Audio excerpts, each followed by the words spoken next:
से 7,75,000 लोग अमेरिका में गलत तरीके से रह रहे हैं। जो भारतीय हैं, जो एक अनुमानित आंकड़ा है वो 6,80,000 के आसपास है जो अवैध तरीके से अमेरिका में रह रहे हैं। और वेनेजुएला से 6,50,000, होंडुरास से 7,75,000 लोग अमेरिका में गलत तरीके से रह रहे हैं। जो भारतीय हैं, जो एक अनुमानित आंकड़ा है वो 6,80,000 के आसपास है जो अवैध तरीके से अमेरिका में रह रहे हैं। और वेनेजुएला से 6,50,000, होंडुरास से 7,75,000 लोग अमेरिका में गलत तरीके से रह रहे हैं। जो भारतीय हैं, जो एक अनुमानित आंकड़ा है वो 6,80,000 के आसपास है जो अवैध तरीके से अमेरिका में रह रहे हैं।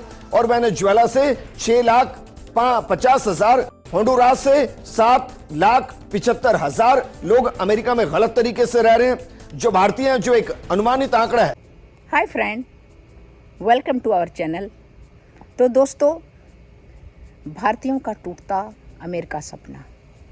भारतीय प्रोफेशनल का लक्ष्य अमेरिका के आईटी, मेडिको और मैनेजमेंट सेक्टर में जॉब करना होता है। लेकिन ट्रंप प्रशासन के H1B वीज़ा सख्ती से अब जॉब का राह कठिन हो गया है। H1B फीस 100 गुना बढ़ी तो वीज़ा फॉर्म 1.3 लाख कम हो गया। तो अमेरिका में भारतीय प्रोफेशनल के लिए एंट्री मुश्किल हो रहा है। अमेरिकी राष्ट्रपति डोनाल्ड ट्रंप ने H1B वीज़ा नियम कायदे बेहद सख्त कर दिए। सबसे बड़ा बाधा वीज़ा फीस 100 गुना का इजाफा हुआ है। ट्रंप ने फीस को 65,000 रुपया से $1,000 से बढ़ाकर 85 लाख रुपये, $1,00,000 कर दिया है। इसका अक्सर सामने आया है।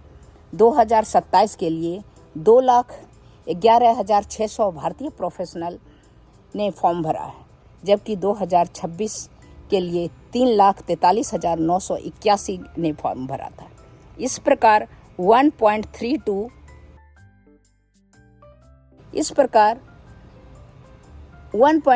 आवेदक कम हो गए। ट्रंप प्रशासन ने कहा 15 जुलाई को अमेरिकी इमिग्रेशन डिपार्टमेंट ने कहा वीज़ा लॉटरी के लिए अब फॉर्म नहीं लिए जाएंगे। इस साल से अब H1B वीज़ा के लिए एक ही बार लॉटरी होगा, जबकि पहले साल में 2 बार लॉटरी निकाली जाती थी। अमेरिका में जुलाई H1B वीज़ा रिन्यू होता था। भारतीय प्रोफेशनल भी इसमें आते थे। हर 10 आवेदकों में 7 भारतीयों को H1B वीज़ा मिलता था। जैसे कि 2025 में 2,83,772 वीज़ा मिला है। 2024 में 2,83,300 वीज़ा मिला है, 71%। 2023 में 2,88,000, मतलब 73% वीज़ा मिला है। 2022 में 2,60,000, मतलब 73% H1B वीज़ा 10 आवेदकों में से 7 भारतीयों को मिला है। 2021 में 2,18,000, यानी 74%। तो कंपनियों का वीज़ा का शेयर है, जैसे अमेजॉन का 14,532, TCS का 5,293, MS का 4,863, मेटा का 4,740, एप्पल का 4,610, गूगल का 4,509। इन सब कंपनियों में जो भारतीय काम करते हैं उनको अमेरिका में काम करने के लिए वीज़ा मिलता है। तो ये सारे पहले तो बहुत सही था, लेकिन अब जो है अब ये मुश्किलें बढ़ती हुई नज़र आ रही है, क्योंकि वीज़ा अगर नहीं मिलेगा तो वो अमेरिका आ नहीं सकते हैं, काम कर नहीं सकते हैं। कंपनियां चाह रही है, लेकिन अगर सरकार रेडी होगा तभी तो होगा। शिकागो में एक टेक कंपनी में काम कर रहे एम्प्लॉय ने कहा कि वीज़ा इंटरव्यू के लिए 10 महीने बाद की तारीख मिल रही है। अभी हैदराबाद में रह रहे हैं वो। कंपनी में वर्क फ्रॉम होम की मंजूरी दी है, लेकिन पता नहीं ये कब तक चलेगा। चेन्नई में रहने वाले टेक प्रोफेशनल जो हैं, उन्होंने भी 1 दशक से न्यूयॉर्क में बसे थे। एक बार उनका H1B रिन्यू नहीं हुआ, नौकरी चली गई।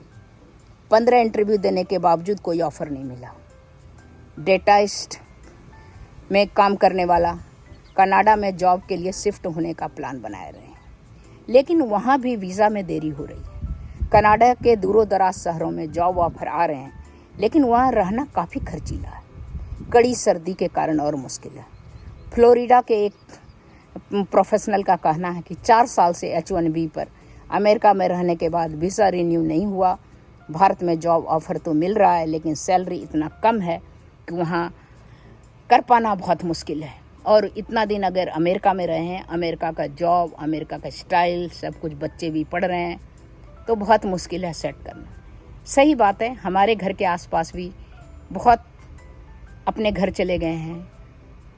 कारण है कि अगर ग्रीन कार्ड में भी अप्लाई किया है तो उनको वहीं से इंटरव्यू दे के वापस आना है। तो ये बहुत प्रोफेशनल, IT प्रोफेशनल या जो भारतीयों के लिए ये बड़ा सदमा का विषय है, क्योंकि पूरा फैमिली इसमें सफ़र करता है। तो तब तक इतना दोस्तों, फिर मिलती हूँ, तब तक के लिए नमस्कार।